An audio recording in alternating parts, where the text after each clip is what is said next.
He removed all the jade slips containing the information about the auction items they belonged to. He shuffled through them until he found one that inflamed his curiosity. The Eternal Star Dial.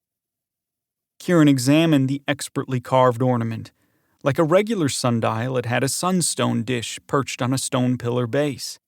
He glanced over his shoulder, chewing his lower lip, relieved no one was watching. Handling auction items without permission was forbidden.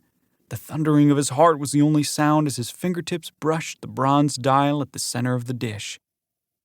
Kiran didn't flinch as an eerie glow burst from the dial, casting golden light across the surface.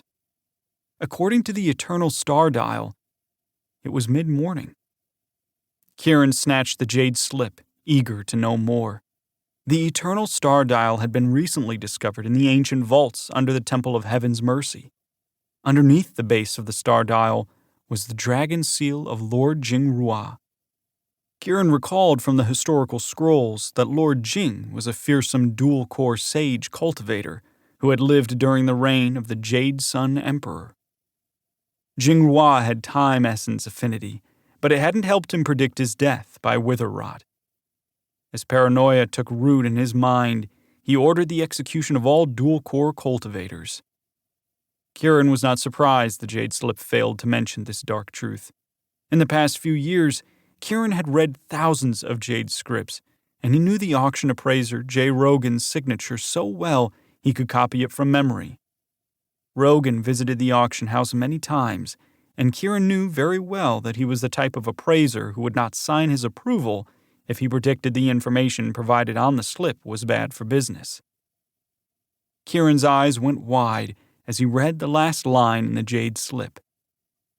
Lord Jing had written the Waxing Moon, Waning Tide Manual that combined soul and body cultivation exercises for time essence cultivators.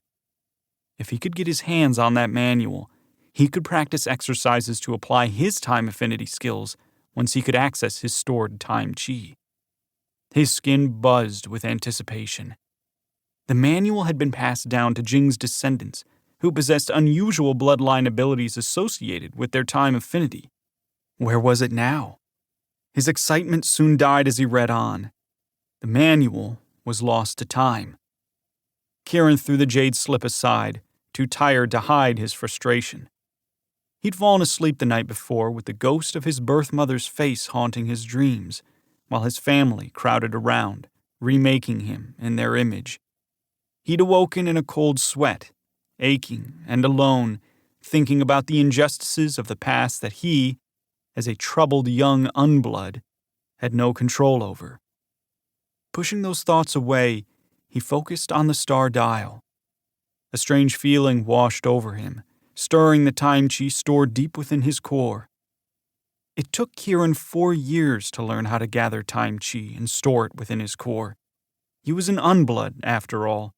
As such a wretched soul, he had no right to any costly resources. That included cultivation mentors and manuals. Kiran didn't let that stop him. He used the family library and archives to learn to cultivate on his own. But there was something blocking him from activating his stored time chi, and none of the manuals he read could explain why. He sensed the Eternal Star Dial held the answer. But he would never find out what it was if the damn thing was sold as an ornament at today's auction. Kiran's face turned black as the bottom of an alchemy cauldron. Just my luck if it's bought by some crazy rich scion from a noble family who doesn't know his ass from his elbow. Kiran picked up the jade slip he'd cast aside in anger, and a dangerous idea formed in his mind. If he was caught, he would be at the mercy of his grandfather, Hui Linus, who ran the Shinju city guilds. Hui Linus was known for many things. Mercy wasn't one of them. With little time to prepare, Kiran grabbed the items from his ring that he needed to ensure his plan would succeed. He quickly set to work, knowing the auction would start soon. When he was finished, he set out the remainder of the jade slips on the table when a voice startled him. "Never fear, baby brother. I'm here now," Oren said with a confident grin.